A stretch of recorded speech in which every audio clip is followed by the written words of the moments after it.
Di fajar itu semua bacaan didengar dan disaksikan.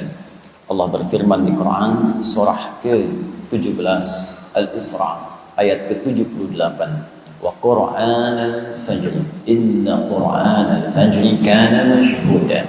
Kalau kita mulai dari awal ayatnya, aqimis salata liduluki syamsi ila ghasaqil laili wa Qur'anal fajr inna Qur'anal fajri kana mashhuda.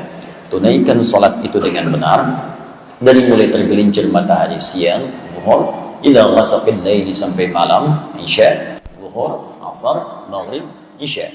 Wa Qur'anal fajr, tapi spesial untuk waktu subuh fajar, bukan sekedar salatnya, wawunya itu ataf ke salat, wa ataf diikutkan ke hukum salat, dan juga salat fajar, tapi Allah spesialkan dengan bacaan Quran, wa Quran. Di waktu fajar itu bukan sekedar salatnya yang penting, tapi semua bacaannya. Jadi ada Al-Quran, ada Quran. Kalau disebutkan Al-Quran berarti kalamullahu munazzal, kalamullahil munazzal, ya, firman Allah yang diturunkan ala rasulil mustafa Muhammadin, kepada Nabi Muhammad sallallahu alaihi wasallam, ya, minal fatihati ila nas, dari Al-Fatihah sampai dengan surah An-Nas, al-muta'abbad bitilawatihi, ya, al-muta'abbad bitilawatihi, yang beribadah melahirkan pahala saat kita kemudian bertilawah dengan dia. Jadi kalau pakai alif lam Al-Quran itu berarti firman Allah dari Al-Fatihah sampai dengan An-Nas. Tapi kalau tidak pakai alif lam Quran itu semua jenis bacaan, istighfarnya, doanya, kalimat-kalimat thayyibahnya, sebutan-sebutan al-asmaul husnanya, tilawahnya, murajaahnya, semuanya. Nah, jadi semua yang kita bacakan spesial di waktu fajar itu langsung dipersaksikan oleh Allah Subhanahu wa taala. Bahkan kata Nabi di riwayat Muslim, tajtami'u malaikatul laili wan nahari fi waqtil fajr. Semua malaikat siang dan malam berkumpul di waktu fajar. Jadi kalau ada orang istighfar, maka malaikat akan mengatakan kepada Allah, Allahumma ighfir lahu, ya Allah ampuni dia. Maka Allah kemudian berfirman dalam salah satu hadis qudsi, ya, ghafartu lahu, man istaghfara li ghafartu lahu. Siapa yang istighfar minta ampun kepada aku, seketika aku akan ampuni.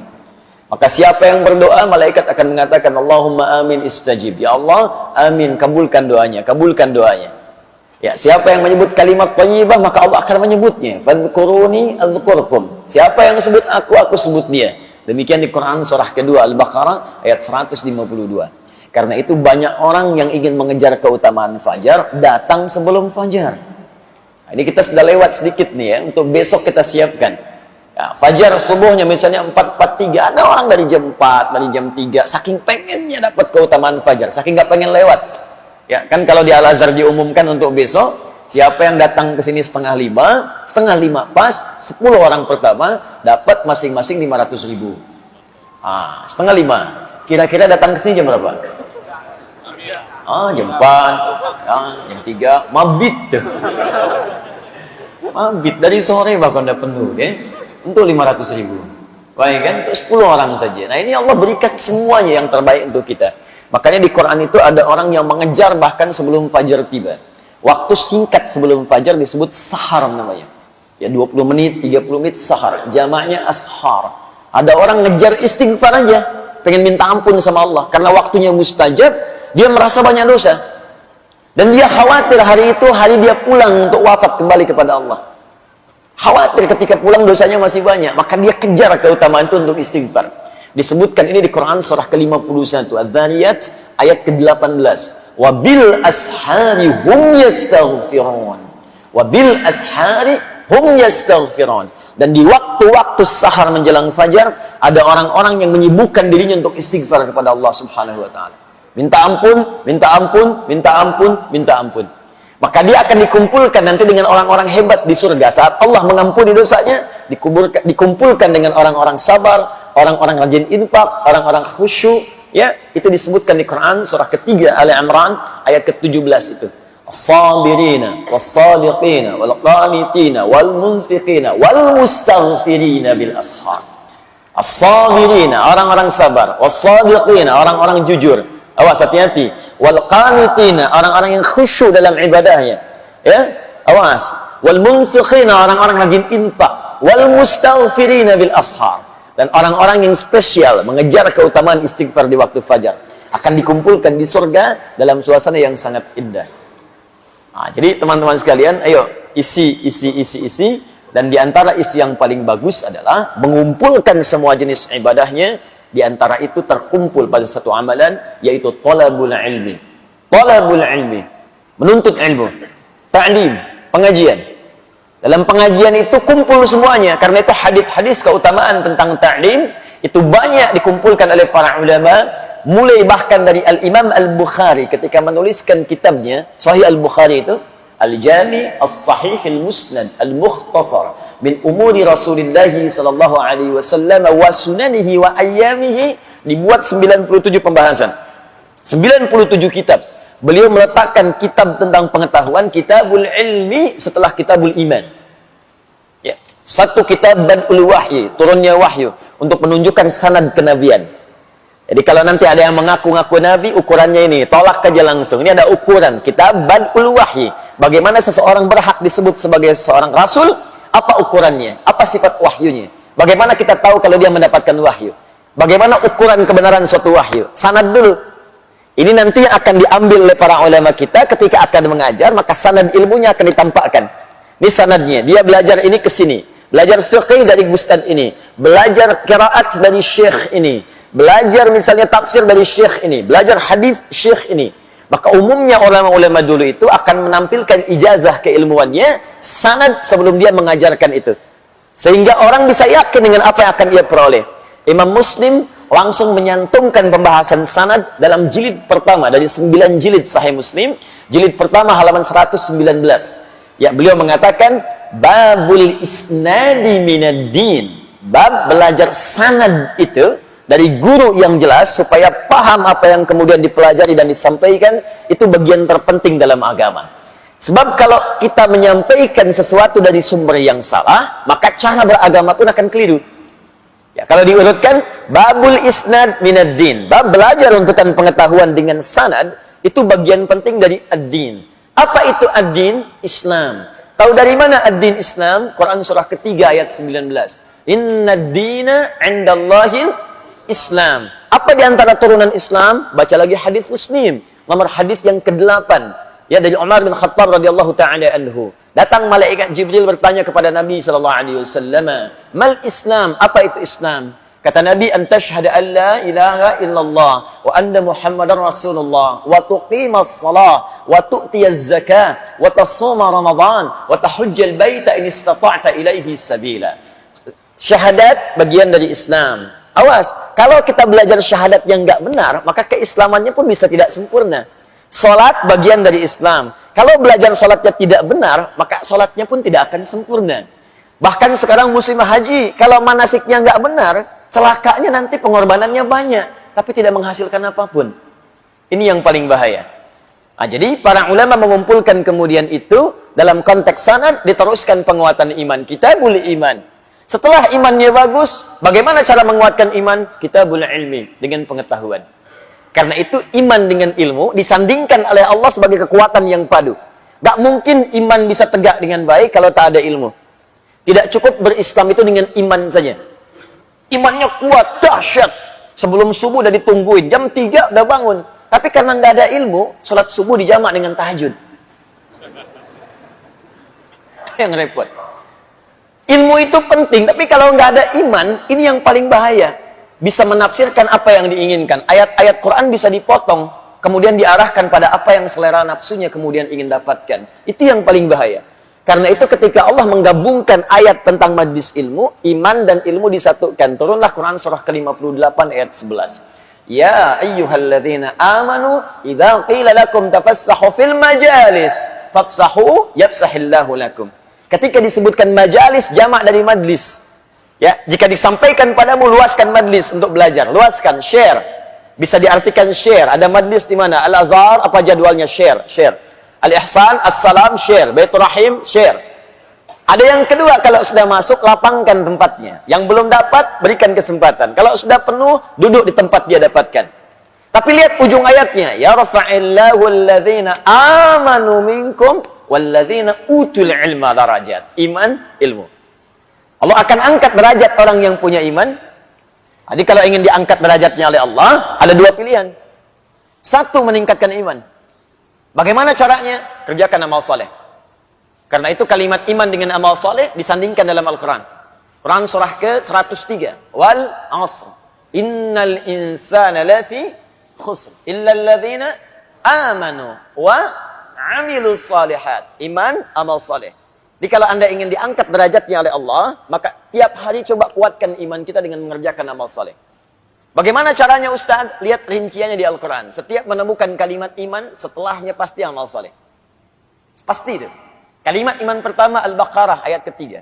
Alladzina yu'minuna bil ghaib wa yuqimunas salat. Setelah iman ada salat. Jadi kalau iman kita ingin dikuatkan oleh Allah, maka salatnya jaga.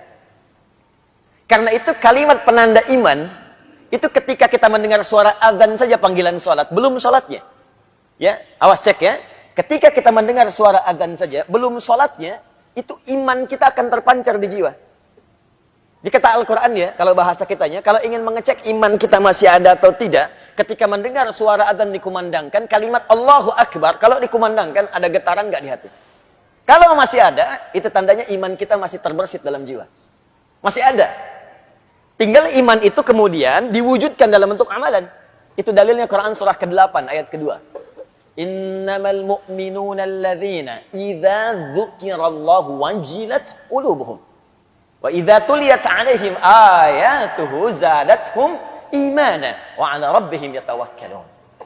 Tuh lihat kalimatnya. Innamal mu'minun, orang beriman itu ciri utamanya pakai adatul hasri, innama, pembatas. Yang punya iman itu dibatasi dengan ini nih.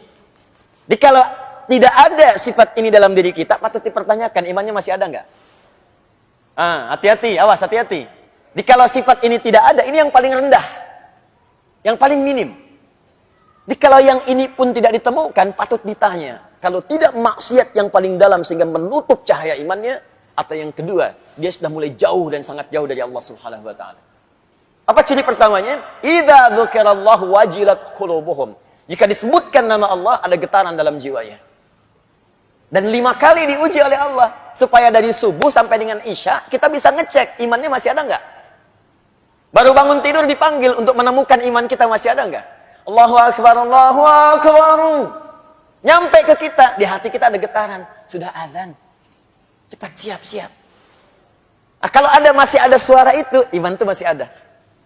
Nah, jaga itu, cepat respon. Cara menjaganya, cepat tunaikan sholatnya. Jangan banyak dikomentari lagi. Pak, sudah azan. Iya, mah, tapi belum qomat. Nah, nanti imannya tidak naik tuh. Kalau kita mau naikkan, cepat respon itu. Kejar.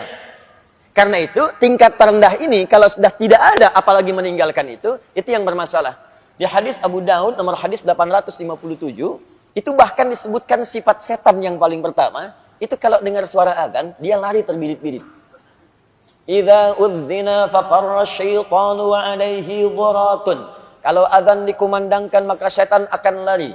Lari sambil terbirit-birit. Kalau bahasa letterlocknya, lari sambil terkentut-kentut.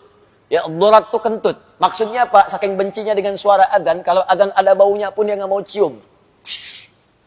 Syaitan lari. Nah, jadi kalau ada yang nggak senang dengan suara azan, nah itu patut ditanya. Saya nggak teruskan ya. Nah, nanti kalau diteruskan jadi tersangka saya di sini. Paham ya?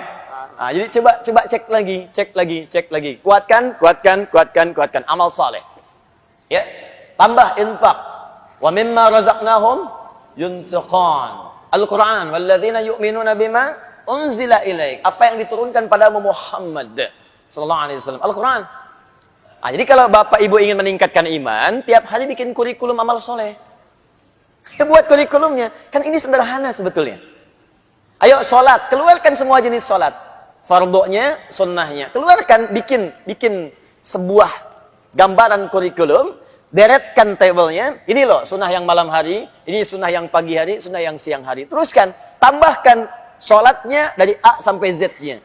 Nanti kalau tidak percaya, setelah Anda istiqomah dengan itu, akan terjadi perubahan pada diri kita. Akan terasa hubungan kedekatan dengan Allah enak gitu. Terus ketenangan pada jiwanya itu teresap. Makanya di ujung ayat itu langsung ditutup dengan kalimat wa 'ala rabbihim yatawakkalun. Orang-orang ini akan semakin dekat hubungannya dengan Allah. Tawakalnya tinggi sekali. Kalau sudah tawakal, dunia nggak akan ngaruh. Akan ngaruh. Kemudian persoalan yang besar akan mengecil. Karena sifat kepercayaannya pada Allah itu tinggi. Ada masalah besar. Ini kan Allah sudah tetapkan. Nggak mungkin saya diuji kalau saya nggak sanggup. La yukallifullahu nafsan illa wus'aha. Beres. Masalah kecil nggak akan terasa. Inna ma'al usri yusra. Yang sulit aja ada solusinya. Apalagi yang kecil pasti hilang. Jadi sebetulnya saat Allah minta kita ibadah, itu ingin memudahkan hidup kita. Membuat kita lebih tenang. Makanya saat kita diminta zikir, zikrullah kepada Allah, zikir, itu puncaknya, gambaran paling pentingnya, kata Allah supaya hatimu tenang. Quran surah 13 ayat ke-28. Ala bi dzikrillahi tatmainnul qulub. Yakinkan pada jiwamu, kata Allah. Ala itu harful ikhbar wa taukid. Huruf untuk menyampaikan informasi dan meyakinkan. Ya, kata Allah, yakinkan pada jiwamu. Zikir itu manfaatnya kalau benar, hatimu tenang. Dan ketenangan itu sesuatu hal yang penting. Kaya tapi gelisah, atau miskin tapi tenang. Pilih mana? Nggak ada pilihan ketiga, nggak usah maksa. Penting kan tenang itu? Tenang itu solusi. Tenang itu kedamaian. Tenang itu ketentraman. Kata Allah, saya minta kamu zikir supaya tenang. Dan ternyata, zikir itu ketika digali lagi di Al-Quran, ya amal soleh itu. Salat itu zikir. Buka Quran surah ke-20 ayat ke-14. Innani anallahu la ilaha illa ana fa'budni wa aqimis salata li dzikri. Saya itu Allah, gak ada Tuhan yang layak disembah kecuali saya, kata Allah. Sembah saya. Bagaimana caranya ya Allah? Tunaikan salat dengan benar li dzikri, sebagai zikir kepadaku. Anda baca Al-Quran, amal saleh, zikir. Quran surah 15 ayat 9. Inna nahnu nazzalna dzikra wa inna lahu lahafizun. Kami turunkan Al-Quran sebagai zikir. Jadi kalau kita sedang baca Al-Quran, sedang zikir. Fungsi zikir untuk ketenangan. Makanya ketika Anda baca Quran, lebih tenang hati Anda. Coba deh ibu kalau sedang punya masalah. Dengan suami ada masalah. Dengan anak ada masalah. Daripada ibu mengeluh dan bikin status, nggak selesai masalah. Ternyata dia tidak seperti aku kira. Terus tungguin komen sampai maghrib. Capek. Mendingan puasa. Ambil wudhu, buka mushaf, ngadap kiblat, baca, tenang. Walaupun solusi belum datang, tapi ketenangan itu tiba. Menghafal Quran, zikir. Di Quran surah ke-54, ayat 17, ayat 22, ayat 32, ayat ke-40. Walaqad yassarnal Qur'ana lidzikr. Fahal mim muddakir. Kami sudah mudahkan Al-Quran untuk diingat, dihafalkan sebagai zikir. Makanya penghafal Quran ketika mengulang-ulang surah hafalan itu sedang zikir. Zikir. Zikir. Zikir. Dan dilatih kita menghafal dari yang pendek-pendek. Mau tidur kan baca Mu'awwadhatis Salas, Al-Ikhlas, Al-Falaq, An-Nas. Itu zikir. Berdoa itu zikir. Makanya saat berdoa kan lebih tenang kan? Besok ada proyek tender, kita berdoa dulu. Walaupun tendernya belum ada, hati jadi tenang. Siang nanti mau ujian, sebelum ujian doa dulu. Ujiannya belum ada, tapi ketenangan itu datang. Makanya doa di Al-Quran disebut zikir. Quran surah ke-7 ayat 205. Wadhkur rabbaka fi nafsika tadarruan wa khifatan wa dunal jahri minal qaul. Ayo berdoa, kata Allah, zikir, sebut, minta padaku. Dalam jiwamu mohon dengan penuh kekhusyuan, minta. Tuh. Kalimat thayyibah dilatih pasca salat. Subhanallah, alhamdulillah, Allahu akbar. Hadis Muslim. Nomor hadis 571. Zikir. Buka Quran surah ke-4 ayat 103. Fa idza qadaytumus salata fadhkurullah. Maka jika kamu telah tuntas mengerjakan salat, zikir kepada Allah. Nah, semua zikir ini bentuknya amal saleh. Amal saleh aktualisasi iman. Iman kalau ingin dikuatkan, kerjakan amal saleh. Kalau itu sudah ada, dampaknya ke hati tenang. Ini saat kita diminta beramal soleh, itu bukan Allah yang ingin memberikan beban ke kita. Kita yang ingin diringankan. Jadi kalau cara pandang kita kepada amal soleh itu begitu, ringan ibadahnya. Allahu Akbar, Allahu Akbar. Alhamdulillah, hari ini sekarang tiba saatnya Allah akan meringankan bebanku. Tapi kalau dilihat sebagai kewajiban yang ada bebannya, capek. Allahu Akbar, Allahu Akbar. Ya Allah, baru aja zuhur, dasar lagi. Baru zuhur, dasar lagi. Emang dia zuhurnya udah terlambat. Jam 3.15 baru zuhur, 3.19 dasar. Jadi dia yang salah.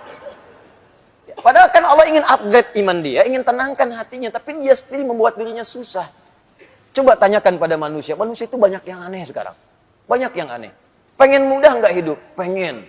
Pengen gampang nggak? Pengen. Pengen rezeki mudah nggak? Pengen. Tapi ketika dikasih jadi nggak pengen.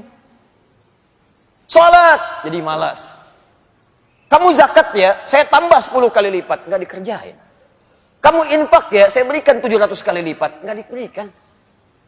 Giliran dunia yang nggak nyata diikutin. Riba online diikutin. Minjem, pinjol tuh pinjaman online. Begitu dipinjam, benjol. Itu yang repot. Balik lagi. Al-imanu yazidu wa yantaqis. Kitab Sahih Al-Bukhari, Kitabul Iman. Iman itu naik dan turun. Awas yazidu bi ta'ah, akan naik dengan mengerjakan ketaatan amal soleh, wa yantaqis bil ma'siyah. Nah, untuk menentukan amal soleh yang benar kita butuh ilmu. Karena itu orang yang menuntut pengetahuan Allah akan angkat pula derajatnya. Walladzina utul ilma darajat. Tapi tidak semua yang orang belajar itu bisa mengangkat imannya. Ada sebagian orang belajar justru meruntuhkan imannya. Ada orang belajar ketika belajar dengan pelajaran yang salah, kemudian dia melakukan tindakan-tindakan yang justru mencederai imannya. Itu kejadian tuh. Bahkan ada orang-orang selepas Nabi wafat sallallahu alaihi wasallam tiba-tiba mohon maaf saking salah belajarnya jadi ngaku nabi. Musailamah al-Kadzab. Banyak kan salah belajar jadi konslet. Banyak yang keliru. Dan celakanya sekarang banyak muncul lagi. Itu dia. Kalau Anda baca misalnya dalam hadis-hadis Nabi sallallahu alaihi wasallam di Al-Bukhari nomor hadis 4406. Hadisnya riwayat Abu Bakrah ya radhiyallahu taala anhu. Di hadis Muslim nomor hadis 1679. Ya.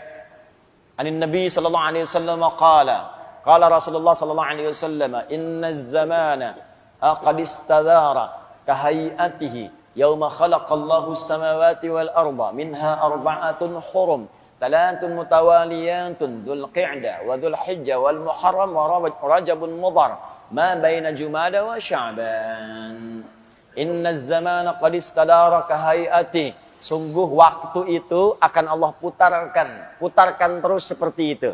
Jadi maksudnya begini, ini ada dua pemahaman. Ya, kalau kita ambil istadara dari kata dara yaduru, dauran wa idaratan, itu artinya kita akan terus diberikan kesempatan dalam sehari, waktunya yang sama. 24 jam, 24 jam, 24 jam. Kata Allah, tiap hari akan saya ulang kesempatan segitu aja. Terus berputar. Cuman bedanya amal soleh Anda. Aktivitas kita. Apakah waktu yang saya berikan diisi amal soleh atau amal salah? Coba apa bedanya sekarang dengan kemarin dari segi waktu? Tidak ada. Dia mengulang begitu aja. Makanya coba lihat jam. Gak ada yang berubah. Silahkan cek. Atasnya tetap 12. Bawahnya 6. Kanannya itu 3. Kirinya 9. 1, 2, 3. Terus sampai dengan ke 12. Muter gitu aja. Gak pernah nambah. Coba lihat bilangan jam itu. Ya, pernah gak ada yang berubah angkanya? Gak ada.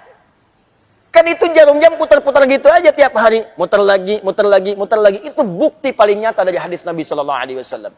Apa yang membedakan perjalanan waktu itu? Amaliyah kita. Aktivitas kita.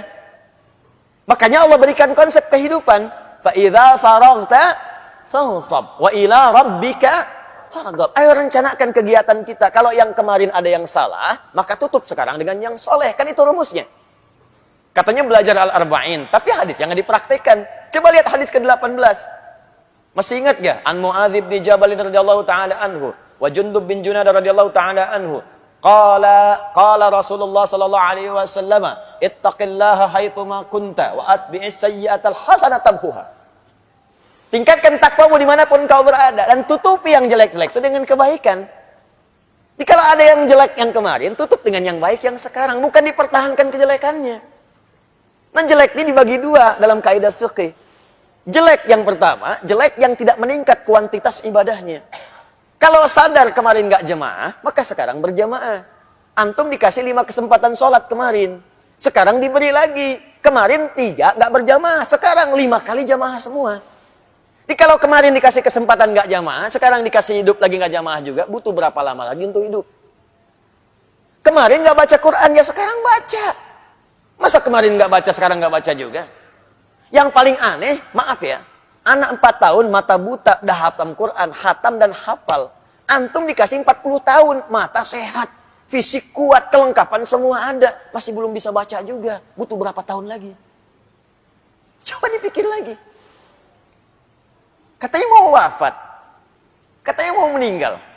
Yakin akan pulang. Tapi bakal nggak pernah dikumpulkan. Apa nggak malu pulang menghadap Allah? Coba pikirkan lagi gitu. Mau cari dunia sebanyak apa? Saya kasih tahu ya. Kalau bukan dunia yang tinggalkan antum duluan, antum yang meninggalkan dunia duluan. Pulang antum. Nggak usah jauh-jauh lah. Kemarin Allah kasih sedikit aja gempa 7,4 skala Richter itu. Dan kita berdoa semoga Allah ringankan beban saudara-saudari kita insya Allah. Ya, insya Allah dimudahkan. Insya Allah kita sinergikan untuk bantu saudara-saudari kita. Cuma ada fenomena yang sangat menarik. Begitu gempanya terjadi, semua orang keluar dari rumah, dari gedungnya. Baru 7,4, Anda sudah lupa dengan semua yang Anda kumpulkan. Anda kerjakan siang malam tuh. Berangkat kadang gelap sebelum subuh. Pulang-pulang tengah malam. Uang dikumpulkan, bangun rumah tinggi-tinggi. Begitu dikasih gempa ditinggalin. Coba lihat. Keluar dia takut, padahal itu yang dia bangun. Dan dia kumpulkan setiap rupiahnya. Yang paling dahsyat, begitu diterima kerja, loncat-loncat, traktir teman, selfie depan kantor. Ceklik. Tempat kerja, lantai 40, gempa, rusuh ditinggalin keluar. Dan nggak sempat selfie lagi. Nggak sempat selfie lagi, udah lupa dengan handphone, lupa dengan kawan, masing-masing menyelamatkan diri. Itu baru 7,4 skala Richter. Bagaimana dengan yang 74 skala Richter? Lupa semua. Wa fasilati wa akhi, wa man fil ardi jami'a, thumma yunji. Kalau bisa ya Allah, saya lupa semuanya. Kalau bisa tukar ya Allah dengan semuanya. Kalau perlu semua manusia di muka bumi tukar untuk selamatkan saya. Udah gak peduli dengan Anda.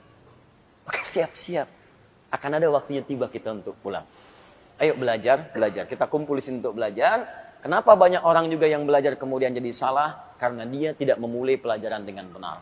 Untuk itulah dituliskan oleh para ulama. Kitab-kitab yang mengantarkan kita belajar dengan benar. Dari sejak masa lalu sampai kekinian. Imam Al-Bukhari menulis kitab Adabul Mufrad. Imam An-Nawawi menulis At-Tibyan fi Adab Hawalatil Quran. Syekh Muhammad Hashim bin Ash'ari menulis kitab Adabul Alim wal Muta'allim. Dan kita telah sampai sekarang di halaman yang ke-13-nya insyaallah.